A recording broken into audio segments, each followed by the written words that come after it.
always warms my heart when I see her. She has a smile that is infectious and contagious. Have you ever wondered how some people keep a smile on their face and a spring in their step, even in the face of tremendous challenge, while others seem to freeze or simply wither away? At 2 years old, Sazini's oldest son was diagnosed with autism, and her life was changed forever. Her second son received the same diagnosis a few years later, leading to a career in the special needs community. Working in this community and with people living with chronic medical conditions, organ transplants, cystic fibrosis, and cancer, Sazini learned a secret, and that is the people who thrive have learned to manage one of life's most powerful forces. Please help me welcome Sazini, How to Be Friends with Stress.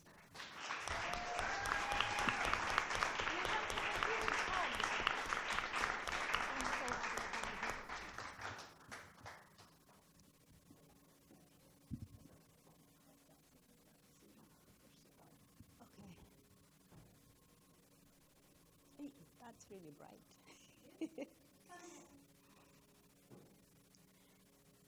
It was a small office.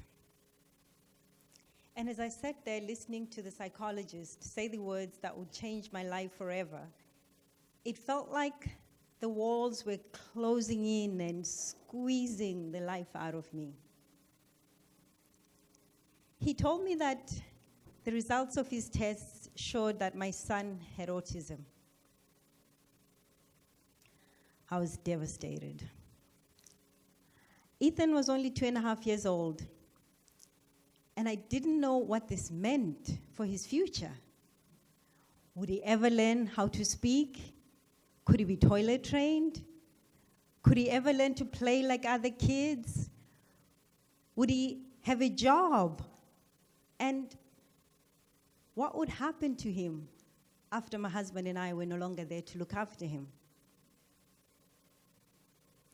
That day, in that tiny office, marked a new phase in my life, one that ironically wasn't defined by autism, but rather by stress.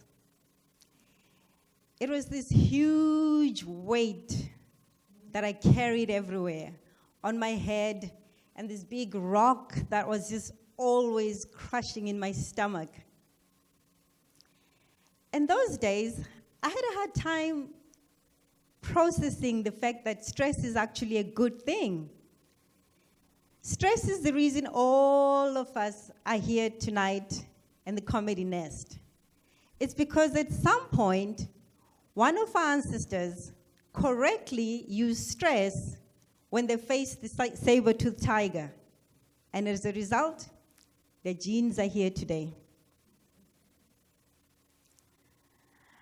In fact, not only is stress a good thing, but a few of the causes of the leading causes of stress are actually good things, like getting married, getting a new job, or renovating your house. The other causes, of course, are things like the death of a loved one, the opposite of getting married, or losing your job, or having a serious diagnosis. What all these things have in common are two things. One is change, and the second thing is that feeling that you have no control. So in order to manage stress, just make sure nothing ever changes, and always be in control of absolutely everything in your life. You laugh because that, of course, is impossible. But what I've learned is that although we can't completely avoid stress, managing stress, on the other hand, is as easy as ABC. A is for automation.